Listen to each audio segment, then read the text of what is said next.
Welcome to our first episode of the Firehouse Roundtable. Today, we're going to take a few minutes to just introduce you to what our show is going to be about.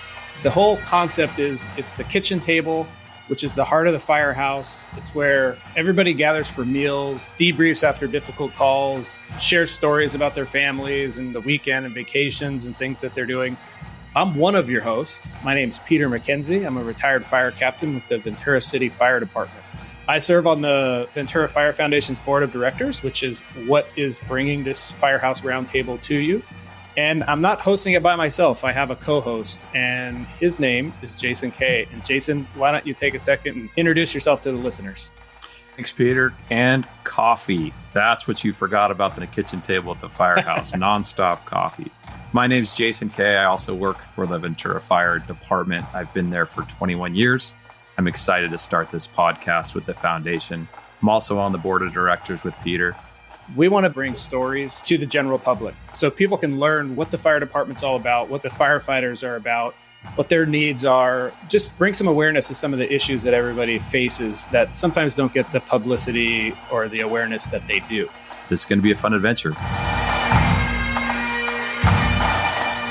Well, I just want to welcome everybody to the show, whether you're interested in a career in the fire service, you are in the fire service, you're married to a firefighter, or your parents or anything like that. This is the place where you can grab a cup of coffee, you can join us on this podcast, and you can kind of sometimes be like a fly on the wall at the fire station.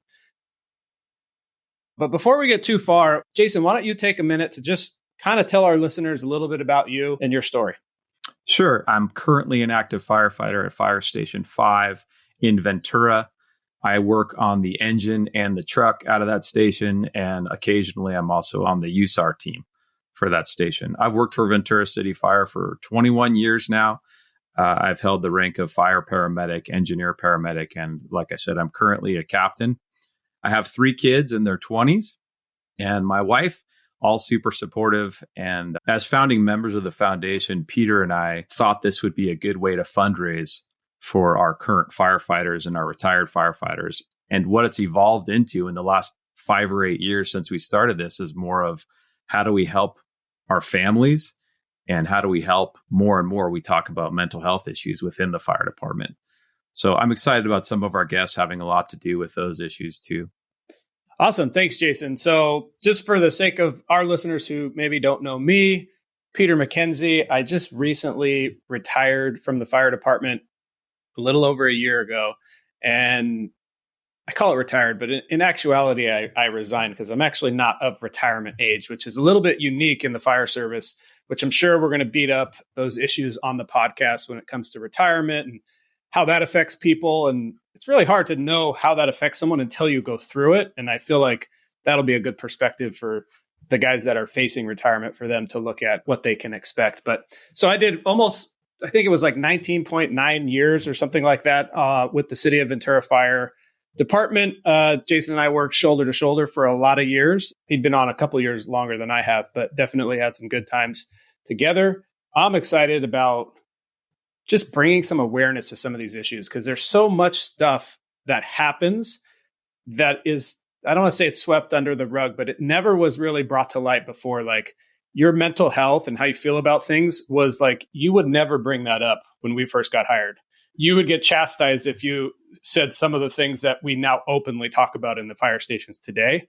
And that's awesome. That's great. And we want to kind of take that a step further, bring more awareness to it. Some of the issues surrounding retirement, relationships with your family members, because let's be honest, being married to a firefighter is difficult. It is not as fun as it sounds.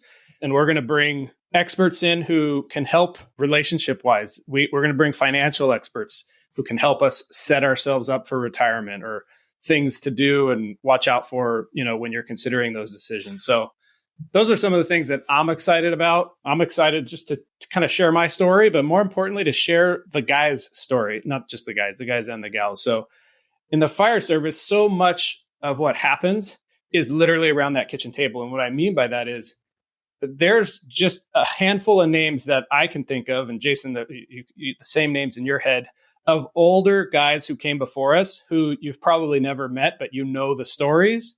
once you and I leave the fire department, or the people in our age bracket leave, those stories are gone because they're not going to get passed down. And eventually over time, no one will even know who any of these people are, including us. So if we can use the podcast as a way to document our history and those stories and not maybe make the same mistakes other people made, then that's a win too for our listeners and people in the fire service today. So what do you think, Jason? Yeah. Do you ever remember how you and I first met and when we got together back in our private ambulance AMR days? I think we worked at 481 together on like 1997, 1998. And we tried to cook like Emerald. Remember those days? So on the ambulance is where I don't want to say grew my love of cooking or whatever, but it was the Food Network. It was Emerald Lagasse. And back then it was doable, right? Because we weren't running 25 calls a shift or whatever. But yeah, I do remember that. Were we EMTs or paramedics? I don't remember exactly. You were a medic and I was an EMT as your partner, just trying to assist you. And talking about that, one of the things you just brought up was how many calls we used to run versus how many we run now. So I'm excited to bring some light to the changes in the fire service also. I'm excited to talk about, not all this stuff is going to be heavy and it's not all going to be mental health. You brought up maybe some financial planning help for others. I'm excited to talk about some of the major emergencies that I've been to and that we've had together and where that takes us and where that brings us now. It'll be good to talk about what we did on fires and maybe even talk about some AARs, which we can get into vernacular later. But those AARs, I know what usually happens is a bunch of keyboard warriors that talk about how terrible you did. And let's do that too. Let's bring it all up. I'm not afraid of it. No, for sure. If people can learn from our mistakes or lessons learned and someone else doesn't repeat those, that's a win for sure. And some of those things are difficult to talk about, right? Like, I mean, we could do a whole episode on mistakes, right? Just from yours truly. And I'm sure you could as well, but definitely interested in being transparent and letting it all kind of on the table as well. You know what? One of the things I'm most excited about is documenting the stories that we have just with our own firefighters. And obviously, this podcast is brought to you by the Ventura Fire Foundation. Jason and I clearly worked for the Ventura City Fire Department, but stories are stories. And every department, they all have very similar stereotypes, type of a person, right? And wouldn't it be awesome if we said, okay, here's Joe Schmo, our firefighter, and he's the class clown, and he's this guy on our department that does all these things. And then we opened it up and said, if that's you at your department, come on the podcast. We want to talk. And, because for the most part, there's only so many personalities on the fire department, right? Like you have your type A jock, crazy athlete types. You have the guy who's the finance guy, right? You could probably come to mind two guys right now who they're the numbers people that everybody goes to them about calculating retirement or their 457 or whatever. There's the class clowns of the fire department. There's, there's just so many stereotypical personalities that I think would be awesome if we started putting some names to those personas. And then we also have really amazing stories. Like we have a lot of veterans on the department who've done crazy things for the country and they're not celebrated at all. And I think those stories need to be documented. Anyway, sorry, I'll get off my soapbox, but I'm excited about this. The names you're talking about immediately come to mind. So I'm looking forward to talking about specifically those guys too. Just a quick story we had dovetailing onto what you just said.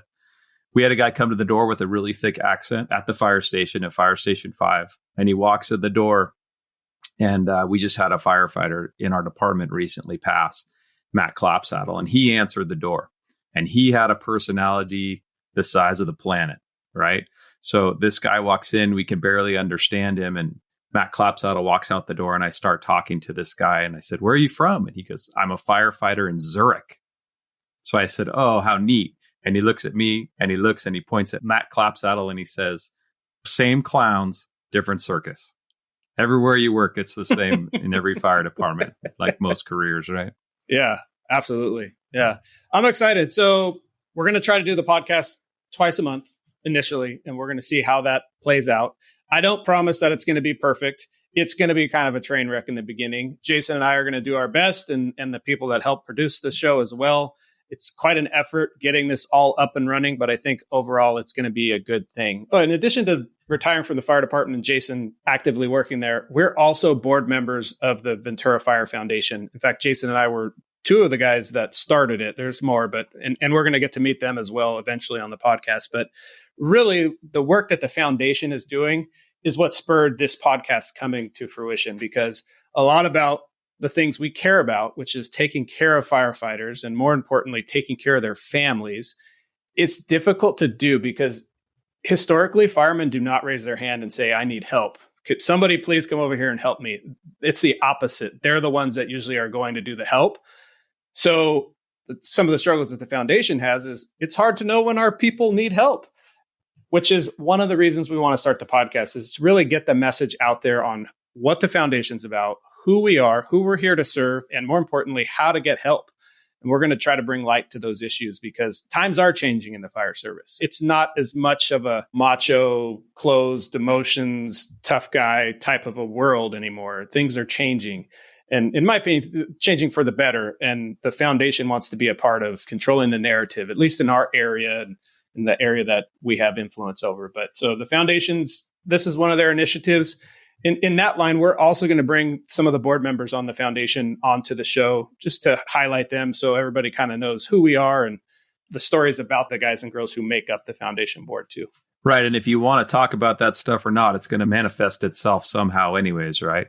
So let's get it out there and let's talk in a healthy way about it and see what the healthy things are we can do to be positive about it. Back in June, I gave a speech at the foundation award ceremony about how the foundation specifically helped my family. And I consider my family to be the past and present firefighters of the Ventura city and even the local area around us. So we're here for those guys and girls as needed. And like you said, we just want to get the word out there about who we are and what we can do to help. Yeah. And I think it's worth saying that, there are no borders when it comes to the fire service, like the brotherhood.